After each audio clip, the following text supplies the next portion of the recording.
Oya, kuna story babu mwenyewe. Sikia. Hapa mtaani kuna yule mtaani ule ilikuwa unampata yule Aisha. Mimi nafahamu.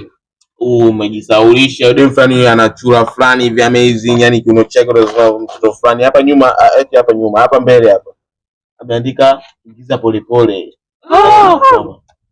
Yule mweupe yule. Babu huyo babu nyuma katika don't stop tena. Basi vipi wewe? Wewe unapita tulipofagia babu. Wewe tu umefagia? Babu sisi kipindi tunaandaa mafagio ulikuwepo. Acha ujinga.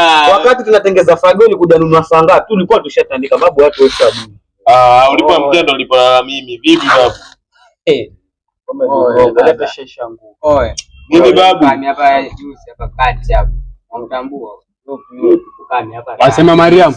Huyo. Mariam mmoja namjua mimi huyo kishubutu huyo. Bwana sura pana. Huyo mwenye sura pana kama kifiniko. Yuno nyigu. Huyo. Yule ambaye takomoja kwa juu na chini. Ana nini eti mwanangu? Wewe unataka kula vile. Mwanangu uone huruma mwanangu. Yule Mariam yule mmoja. Sasa bwana alafu wala usiongee kitu. Nisombee kitu. Hapo. Mambo shwari. Sio jamaa. Unyama babu. Shwari naona mko baba mdogo. Alafu jamaa huyu mtoto wa shule. Kwanza kacheze.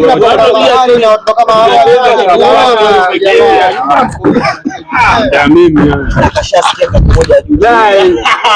Ni hivi jamaa. Muone ile tutumu mwenye sema ule mwenye muongelea. Mungu alinipeleka hivi lakini alininyima.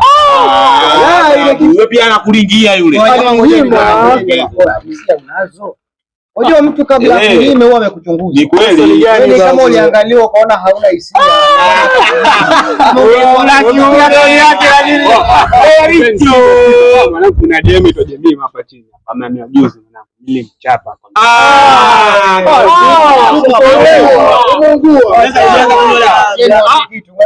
Dai nini tena? Huyu jamaa alikula makombo. Kwa sababu ngoja nikwambie, huyo Jemima, unaona ile ngoma alionayo nimpa mimi.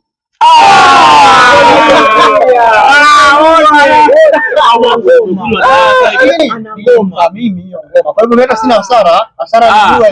Bagao ujute. Mwanangu. Sasa mbona mkuniambia? Uliuliza, wafanya vitu eti siri. Fanya hivi. Wewe tangulia uliza kwanza mwenyewe. Alafu kabla uondoke wewe. Jamaa niambie. Kazi za wanawake siku hizi wanaume ndio wanazifanya. Si juzi nimpita kwa kina Ricky. Napata mwanangu cheki kuna nazi bro.